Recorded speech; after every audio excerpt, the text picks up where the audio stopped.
नमस्कार दोस्तों। आखिर ताइवान पर कब्जा करके चाइना क्या हासिल करना चाहता है और अपने देश से हजारों किलोमीटर दूर होने पर भी अमेरिका क्यों ताइवान के साथ आकर खड़ा होता है? क्या अमेरिका ताइवान को एक मोहरा बनाकर कुछ और ही गेम खेल रहा है? ये सारी डिटेल्स जानेंगे इस वीडियो में। नमस्कार दोस्तों, मेरा नाम है अमित और मैं स्वागत करता हूं आपका अमित अपडेट्स चैनल पर। तो चलिए दोस्तों शुरू करते हैं। सुरजन कुमार जी का सवाल है कि चाइना ताइवान पर क्यों कब्जा करना चाहता है और अमेरिका का ताइवान से क्या लेना देना है? देखिए, पिछले दिनों जब अमेरिकी हाउस स्पीकर नैन्सी पेलोसी ने ताइवान को विजिट किया था तो चाइना ने बहुत जोर शोर से इसका विरोध किया था। चाइना का कहना है कि ताइवान तो मेरा हिस्सा है और मेरे से पूछे बिना अमेरिका का कोई बड़ा अधिकारी, कोई बड़ा नेता ताइवान में कैसे आ सकता है। चाइना ने ताइवान को चारों तरफ से घेरा, सैकड़ों फाइटर जेट ताइवान की तरफ उड़ाए, यहां तक कि ताइवान के चारों तरफ मिसाइल अटैक करने की एक्सरसाइज भी कंडक्ट की। लेकिन ध्यान देने वाली बात यह है कि यह सब नैन्सी पेलोसी के चले जाने के बाद किया गया, क्योंकि अगर उस समय यह एयर और नेवल एक्सरसाइज की जाती जब नैन्सी पेलोसी ताइवान में थी तो अमेरिकी एयरक्राफ्ट कैरियर फ्लीट मोर्चा संभालने के लिए आगे आ जाता और तब चाइना को पीछे हटना पड़ता। इससे चाइना की मिलिट्री की कमजोरी उजागर हो जाती और उसकी काफी बदनामी होती। इसलिए चाइना ने जो भी हो हल्ला किया वो बहुत सोच समझ कर किया, खास तौर पर टाइमिंग के हिसाब से। लेकिन सवाल यह भी उठता है कि आखिर ताइवान को लेकर चाइना इतना बेकरार क्यों है और अमेरिका अपने देश से हजारों किलोमीटर दूर आकर ताइवान के पीछे क्यों खड़ा है? क्यों अमेरिका ताइवान को सपोर्ट कर रहा है, जबकि एक तरीके से अमेरिका ताइवान को चाइना का ही हिस्सा मानता है? देखिए, ताइवान की स्ट्रेटेजिक लोकेशन ऐसी है कि यहां से अमेरिका ताइवान का साथ देने के नाम पर चाइनीज नेवी को साउथ चाइना सी में ही उलझाकर रख सकता है और इस तरह से अमेरिका चाइनीज नेवी को अमेरिकी जमीन से हजारों किलोमीटर दूर रख पाएगा। चाइना जो पूरे साउथ चाइना सी को कब्जाना चाहता है, उसे भी पता है कि जब तक ताइवान के बहाने अमेरिकी नेवी, उनके एयरक्राफ्ट कैरियर्स इस इलाके में रहेंगे तब तक साउथ चाइना सी चाइना को पूरी तरह से नहीं मिल पाएगा। अब सवाल उठता है कि क्या चाइना ताइवान पर अटैक करेगा? देखिए, ताइवान के चारों तरफ मिलिट्री और नेवल एक्सरसाइज करके और लाइव मिसाइल्स की टेस्टिंग दिखाकर चाइना अपनी ताकत का प्रदर्शन कर रहा है। ऐसी छोटी मोटी मिलिट्री एक्सरसाइज से अमेरिका को कोई फर्क नहीं पड़ता है। ऐसी नेवल एक्टिविटी तो अमेरिका आए दिन किसी ना किसी देश के साथ करता रहता है। ये चाइनीज मिलिट्री एक्सरसाइज असलियत में ताइवान के लोगों में युद्ध का डर पैदा करने के लिए है। जब हर दूसरे दिन चाइनीज फाइटर जेट्स ताइवान की एयर स्पेस में घुसकर वापस लौट जाते हैं तो इससे डरकर ताइवान के लोग अपनी सरकार पर दबाव डालकर चाइना की लीडरशिप मानने को मजबूर करेंगे। चाइना को तो कम से कम यही लगता है। साथ ही चाइना की तरफ से हर रोज हजारों की संख्या में ताइवान के ऊपर साइबर अटैक किए जाते हैं, कंप्यूटर वायरसेस छोड़े जाते हैं, उनका डेटा चोरी किया जाता है ताकि ताइवान की खास टेक्नोलॉजीज, खास तौर पर सेमीकंडक्टर और कंप्यूटर चिप्स के बिजनेस को बर्बाद किया जा सके। इससे ताइवान की इकोनॉमी कमजोर हो जाएगी। फिर उनके पास चाइना के आगे झुकने के अलावा कोई ऑप्शन नहीं रह जाएगा। चाइना ने इस मिलिट्री एक्सरसाइज के जरिए ताइवान को मिलने वाले समुद्री एक्सेस को ब्लॉक करके दिखा दिया था। साथ ही लड़ाई के डर से ताइवान को अपनी एयर स्पेस को भी बंद करना पड़ा था।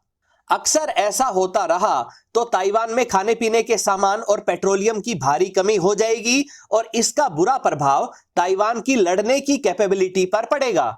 इसके अलावा जिस तरह से बार बार चाइनीज फाइटर जेट को काउंटर करने के लिए ताइवान को अपने F-16 उड़ाने पड़ रहे हैं, उनमें भी काफी खर्चा लगता है जो ताइवान जैसे छोटे से देश को अंदर से कंगाल बना रहा है। साथ ही इतने बड़े लेवल पर फेक और मिसलीडिंग इंफॉर्मेशन ताइवान में फैलाई जा रही है कि ताइवान के लोगों को लगे कि चाइना कभी भी मिसाइल्स की बारिश शुरू कर सकता है। यानी साइकोलॉजिकली लोगों को हार मानने पर मजबूर किया जा रहा है। उन्हें फेक न्यूज के माध्यम से यह समझाया जा रहा है कि ताइवान के हथियार चाइना के सामने बेकार हैं और अमेरिका भी उन्हें नहीं बचा पाएगा। यानी कुल मिलाकर चाइना का खेल यही है कि ताइवान को अंदर से इतना कमजोर कर दिया जाए, इतना डरा दिया जाए कि ताइवान बिना लड़े हार मानकर चाइनीज लीडरशिप को स्वीकार कर ले। दोस्तों, अब सवाल उठता है कि अगर सच में चाइना ताइवान पर अटैक कर देता है तो क्या अमेरिका चाइना पर अटैक करेगा? नहीं, अमेरिका चाइना पर अटैक नहीं करेगा। अमेरिका वही खेल खेलेगा जो वह यूक्रेन में रशिया के खिलाफ खेल रहा है। अमेरिका अपने कुछ नेवल जहाजों को ताइवान के नजदीक इंटरनेशनल वाटर्स में रखेगा ताकि ताइवान के लिए एक सी रूट खुला रहे जहां से वह ताइवान को हथियार सप्लाई करता रहे। लड़ाई तो ताइवान के लोगों को ही लड़नी पड़ेगी। ताइवान को हथियारों, मिसाइल्स और एयर डिफेंस सिस्टम्स की कमी नहीं होने दी जाएगी। यूनाइटेड नेशंस के नियमों के अनुसार रेजिडेंशियल इलाकों पर अटैक नहीं किया जा सकता है। ताइवान के सैनिक माउंटेन्स में छिपकर चाइनीज नेवल शिप्स और फाइटर जेट को निशाना बनाते रहेंगे और फिर रेजिडेंशियल एरियाज में छुप जाएंगे। इस तरह से ये चाइना और ताइवान की लड़ाई 2-4 दिन में समाप्त होने की जगह पर महीनों तक खिंचती जाएगी। यही अमेरिका चाहता है और अमेरिका और यूरोप चाइनीज सामानों पर रोक लगाने लगेंगे और इकोनॉमिक सैंक्शंस लगाकर चाइना की एक्सपोर्ट बेस्ड इकोनॉमी को बर्बाद कर देंगे। चाइना के पास रशिया की तरह नेचुरल गैस और पेट्रोलियम के भंडार भी नहीं है। जब तक इंटरनेशनल वाटर्स में तैनात अमेरिकी नेवल शिप्स पर चाइना पहले अटैक नहीं करता है, तब तक अमेरिका सीधे तौर पर इस चाइना ताइवान युद्ध में शामिल नहीं होगा। रशिया को यूक्रेन की तरफ वाले फ्रंट से नेटो ग्रुप के देशों द्वारा लड़ाई का नया फ्रंट खुलने का डर रहेगा, इसलिए रशिया भी चाइना की सपोर्ट में नहीं आएगा। अमेरिका इस लड़ाई को लंबा खिंचवाता रहेगा और जब चीन कमजोर होने लगेगा, थकने लगेगा, तब अमेरिका यूनाइटेड नेशंस ऑर्गेनाइजेशंस के माध्यम से सीज फायर करवाएगा, यानी प्रेशर बनवाकर लड़ाई रुकवा देगा। पूरी दुनिया में यह मैसेज जाएगा कि चाइना की मिलिट्री में कोई दम नहीं है, वह ताइवान जैसे छोटे से देश को भी जीत नहीं पाया। ठीक उसी तरह जैसे यूक्रेन के मामले में रशिया को कमजोर साबित करने की प्रोसेस चल रही है। सीज फायर होते ही चाइना को पीछे हटना पड़ेगा और अमेरिका मौका देखकर ताइवान में अपना एक बड़ा नेवल बेस बना लेगा। इस तरह से अमेरिका ताइवान के पीछे रहकर भी चाइना को कमजोर भी कर देगा, सैंक्शंस लगाकर इकोनॉमी को बर्बाद कर देगा और साउथ चाइना सी में भी अपना रुतबा स्थापित कर देगा। जब कभी लड़ाई का जबरदस्त माहौल बनता है तो काफी सारे देशों को अपनी डिफेंस संबंधी जरूरतों को बढ़ाना पड़ता है। नए हथियार जैसे fighter jets, drones, attack helicopter, transport aircraft और एयर डिफेंस सिस्टम्स को खरीदना पड़ता है। ज्यादातर देश ये सारे हथियार अमेरिका से ही खरीदेंगे।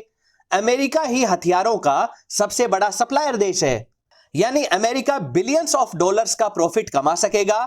फिर अमेरिका मौके का फायदा उठाकर ऐसी पॉलिसीज लागू करेगा कि चाइना दोबारा से अमेरिका को टक्कर देने की हालत में आ ही ना पाए। दोस्तों, अमेरिका को यही सब फायदे ही तो दिख रहे हैं, तभी तो वह अपने देश से हजारों किलोमीटर दूर साउथ चाइना सी में ताइवान के साथ दिखने के लिए अपने एयरक्राफ्ट कैरियर के फ्लीट्स के साथ वहां मौजूद है। अगर ये सभी फायदे अमेरिका को नहीं दिख रहे होते तो अमेरिका चाइना द्वारा ताइवान पर कब्जा किए जाने को वैसे ही नजरअंदाज कर देता जैसे उसने उस समय कर दिया था जब कुछ वर्ष पहले रशिया ने क्रीमिया पर अटैक करके उस पर कब्जा कर लिया था। अगर अमेरिका और यूरोपियन देश चाहें तो आसानी से ताइवान को एक इंडिपेंडेंट देश का दर्जा देकर उसे हमेशा के लिए चाइना से बचा सकते हैं। लेकिन जब मामले को उलझाए रखने से ज्यादा फायदा हो रहा हो तो अमेरिका ऐसा क्यों करेगा? अगर ताइवान एक इंडिपेंडेंट देश के रूप में इंटरनेशनल रिकॉग्निशन को पा लेता है तो कुछ समय के लिए तो चाइना बहुत हो हल्ला करता रहेगा, लेकिन उसे भी दुनिया भर के देशों के द्वारा बनाए गए प्रेशर को मानकर ताइवान को मान्यता देनी ही पड़ेगी। लेकिन अगर ऐसा हुआ तो फिर ताइवान को चाइना के द्वारा अटैक करने के डर से छुटकारा मिल जाएगा और वह अमेरिका से नए हथियार, मिसाइल्स, फाइटर जेट आदि भी खरीदना बंद कर देगा। दोस्तों, अमेरिका अपना नुकसान तो किसी भी हालत में होने नहीं देगा, इसलिए ताइवान को अलग देश के रूप में रिकॉग्निशन भी नहीं मिल पा रही है और उनके पासपोर्ट पर रिपब्लिक ऑफ चाइना ही लिखा जाता है। दोस्तों, ये थी चाइना, ताइवान और अमेरिका से संबंधित कुछ डिटेल्स। उम्मीद करता हूं ये वीडियो आपको पसंद आई होगी। अगर यह वीडियो आपको अच्छी लगे तो इसे लाइक करें, दोस्तों के साथ शेयर करें और चैनल को सब्सक्राइब करना ना भूलें। नमस्कार।